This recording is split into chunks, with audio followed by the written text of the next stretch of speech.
E naquele grupo foi quando eu tive esse contato que, calma aí, a ciência não é tão clara assim, não é só pegar um artigo e achar que aquilo ali é a verdade absoluta e deu. Porque essa é a impressão que a gente tem, né? Se é um artigo científico, então é real. Exato. Cara, eu recentemente no Twitter eu vi uma passagem, agora eu não vou lembrar o nome dele, mas é um estatístico muito bom, assim, brasileiro inclusive. Se eu não me engano, ele trabalha na USP, professor. E aí ele trouxe a passagem de que é muito arriscado a gente confiar em evidências científicas, acreditando que um artigo científico, uma evidência científica, é uma fonte imaculada de conhecimento, como se fosse a Bíblia ali, né? O cara, bom, a Bíblia, eu sou fiel à Bíblia, o que está escrito ali é verdade e acabou. E usar essa abordagem para a ciência às vezes é muito arriscado, justamente porque nem todo artigo científico ele vai te dar resultados confiáveis, nem todo artigo científico ele vai te dar resultados que são de fato aplicáveis para a realidade que você quer aplicar. Tipo, em outro contexto ele é verdadeiro, mas nesse contexto aqui talvez não seja o caso. E existe essa questão de ser, muitas vezes, pode ser um recorte do mundo. Então você tem ele, vamos supor que tenha 20 artigos publicados sobre, sei lá, o efeito de ômega 3 em saúde cardiovascular. Você pega um estudo que deu muito positivo e assume que isso é o efeito verdadeiro do ômega 3, você está jogando fora informações de outros 19 estudos que talvez tenham falado que não tem efeito ou que o efeito verdadeiro é o contrário, é maléfico, por exemplo. Então, e aí nesse grupo eu me deparei com isso e o pessoal Com essa discutindo. discussão ali. Exato, o pessoal discutindo, tipo, não, esse estudo não é tão válido assim por essa razão.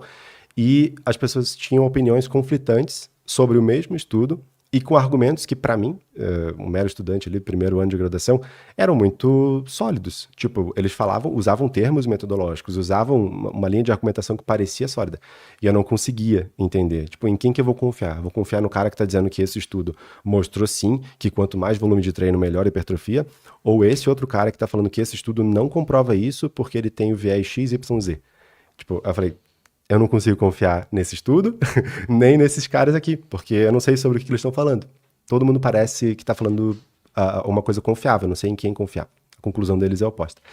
E aí foi que eu comecei a estudar de fato o que está por trás da cortina. Então, ok, eu tenho que entender o que é esse erro tipo 1 e erro tipo 2 que esse cara está falando, que são dois erros estatísticos, né? Falso positivo e falso negativo, basicamente. Eu tenho que entender por que esse estudo aqui tem uma probabilidade maior de ter um viés de aferição. Porque eles olharam para a massa muscular com ultrassom, e o ultrassom está suscetível a viés de aferição, porque o ultrassom o cara vai saber quem é o participante que está sendo lido ali a massa muscular. Então, se ele tem conhecimento da intervenção e tem conhecimento de quem é o participante que recebeu cada intervenção, ele pode estar mais propenso a interpretar um exame de imagem de forma diferente. Então, eu comecei a ganhar esse insight, tipo, dessas questões metodológicas, pegando pecinhas, assim, aos poucos, de forma bem sofrida. Tipo, eu fui atrás e falei, não, eu tenho que aprender. Eu comecei no Wikipedia, peguei sugestões de livros, fui lá no YouTube procurar se tinha aulas, assim. Sempre tem aula de gringo, né? Pra essas coisas eu comecei lá também.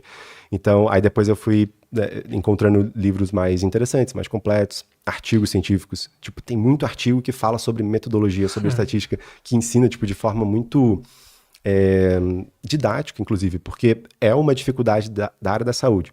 Clínicos em geral, né? Daí isso começou na área da medicina, mas se expande para todas as áreas clínicas. A gente estava conversando antes de entrar aqui, né?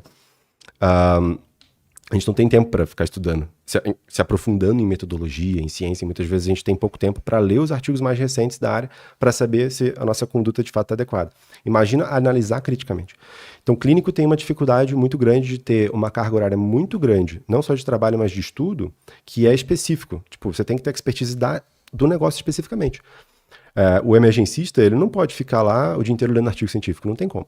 Ele está trabalhando ou ele está se atualizando em relação à prática clínica dele, e não apenas avaliando a metodologia de estudos. Então, como isso sempre foi uma demanda muito grande, existem muitos artigos na literatura que justamente trazem, tipo, metodologia, estatística básica, princípios estatísticos, para entender estudos clínicos para médicos. Tem artigo assim, sabe? E é muito interessante porque eu fui aprendendo com esse tipo de artigo. E aí, ao longo do tempo, eu fui entrando nesse mundo e fui vendo que, calma aí, eu não estou usando esse estudo que eu estou fazendo só para o propósito de ser um melhor profissional no futuro, um nutricionista melhor e tal. Eu estou gostando disso aqui. Tipo, eu estou sentindo prazer em entender melhor a metodologia estatística. E aí eu comecei a base de tudo, né, exato, cara? É a base do conhecimento que faz mais diferença para a humanidade. Exato. E aí que eu fico, sabe, acho que foi nesse justamente nesse caminho que me instalou mais esse negócio de ter mais prazer em estudar isso, porque para mim eu tava vendo que aquilo era imprescindível, não tem como não ter esse conhecimento. Seria a mesma coisa que, sei lá, vou na padaria comprar um pão, aí o cara diz que cada pãozinho é R$ 1 e eu não sei somar. Tipo, se eu não sei somar, eu não sei quanto é que vai dar 6 pães e eu não sei quanto dinheiro eu vou dar pro cara. Então, tipo, é basicamente estar refém. E aí eu perguntaria pra outra pessoa, quanto é que deu? Aí eu tenho que confiar nessa pessoa. Então, é basicamente isso que é a literatura científica, assim. A gente não é ensinado a entender nem o básico, apesar de muitas instituições elaborarem matrizes curriculares em que quem elaborou acredita que o básico está sendo contemplado, mas não está, infelizmente. E aí a gente não contempla nem o básico e a gente acaba dependendo de confiar no que ensinaram pra gente na faculdade ou dependendo do que diretrizes clínicas mostram pra gente, que daí sim é uma... Como assim, diretrizes clínicas? Diretrizes clínicas são documentos elaborados por instituições. Então, por exemplo, a gente tem a OMS. A OMS elabora diversas diretrizes clínicas para diversas condições em saúde, não apenas para manejo clínico, especificamente de paciente dentro de consulta, mas também recomendação de saúde pública. Então, recomendações gerais. Por exemplo, uma das diretrizes mais faladas dos últimos tempos, do ano passado, na verdade, que foi muito falada em mídia social, porque o assunto é muito controverso, é muito bem difundido assim no dito popular, que são os adoçantes. Então eles publicaram uma diretriz, depois que eles avaliaram toda a evidência disponível sobre o efeito de adoçantes artificiais na saúde humana. E eles olharam para todos os estudos possíveis, ou tentaram o melhor possível avaliar isso aí, com a equipe deles e tal. Cheio de metodologista, epidemiologista, pessoas que entendem de método científico e entendem da área também, sobre manejo de obesidade, diabetes e tal. E aí eles fizeram algumas recomendações.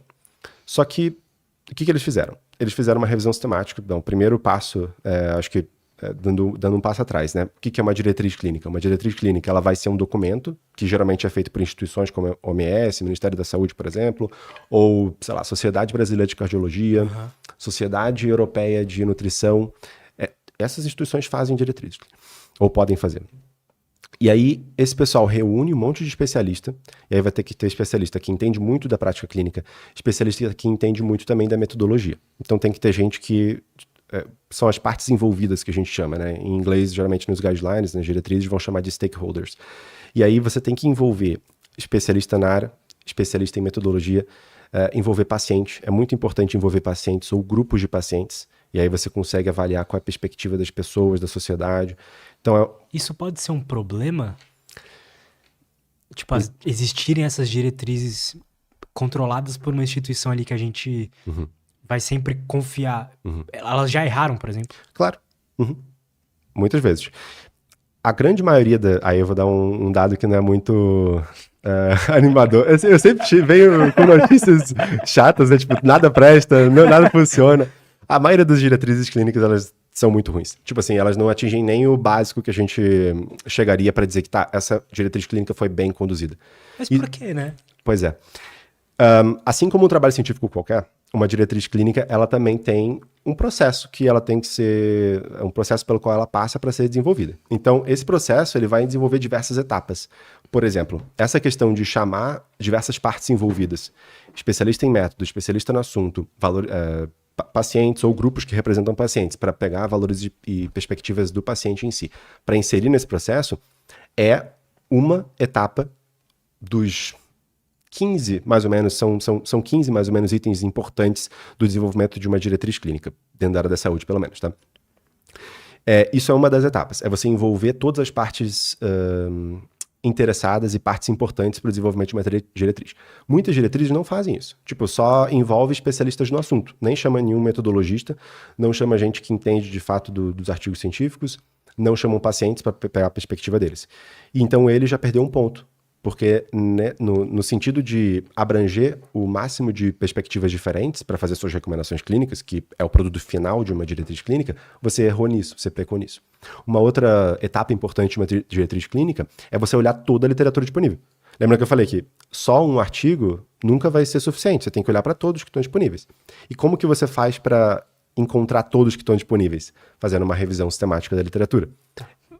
É um processo complexo e abrangente, mas vai. Depois eu quero que você explique isso. Tá.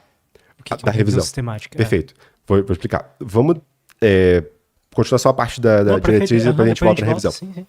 Então, essa revisão, ela faria o papel de, ok, eu tô ciente de que essa revisão, de que essa diretriz clínica aqui, ela olhou para todas as evidências disponíveis, e não só para um recorte que os autores podem ter selecionado a dedo. Se eu sou uma diretriz clínica que está envolvendo, né, um grupo de autores que são especialistas apenas no assunto, não são especialistas em metodologia nem nada do tipo. É possível que esses especialistas, ou parte deles, tenha algum conflito de interesse com algum medicamento, com algum suplemento, alguma coisa. Seja conflito de interesse financeiro ou conflito de interesse intelectual. Então, por exemplo, eu acredito muito fortemente que o ômega 3 é bom para o coração. Eu li muitos estudos sobre isso, há décadas o pessoal já pesquisa, os mecanismos de ação, eles são atrativos para mim, a fisiologia me fascina. Então esse cara, ele pode estar muito investido nessa hipótese de ômega 3 faz bem para o coração, mesmo ele não vendendo ômega 3, mesmo ele não recebendo financiamento de empresas que vendem. Sim, ele está enviesado pela própria opinião dele. Exato. Ele acha que é bom, então... Exato. Ele tem uma crença. Esse cara, ele pode ter algum conflito de interesse intelectual e ele pode ficar um pouco mais inclinado a selecionar apenas estudos que deram positivo para ômega 3 ou os melhores estudos que deram, né, que deram um melhor resultado para ômega 3 e não incluir nessa revisão, nessa diretriz clínica, os estudos que não deram tão positivos assim. E como que ele faz isso? Ele não fazendo uma revisão sistemática é uma ótima forma de fazer isso, de selecionar apenas o que interessa. Então, muitas diretrizes clínicas não fazem uma revisão sistemática, não olham para toda a evidência disponível. Nem incluem isso no processo, tipo assim, nem menciona, na verdade. Tipo, tem muitas diretrizes clínicas que não dizem nada para você, só saem citando os estudos. Então, não é porque, vou dar um exemplo, a OMS diz que X coisa é boa, que necessariamente é. Não necessariamente, exato.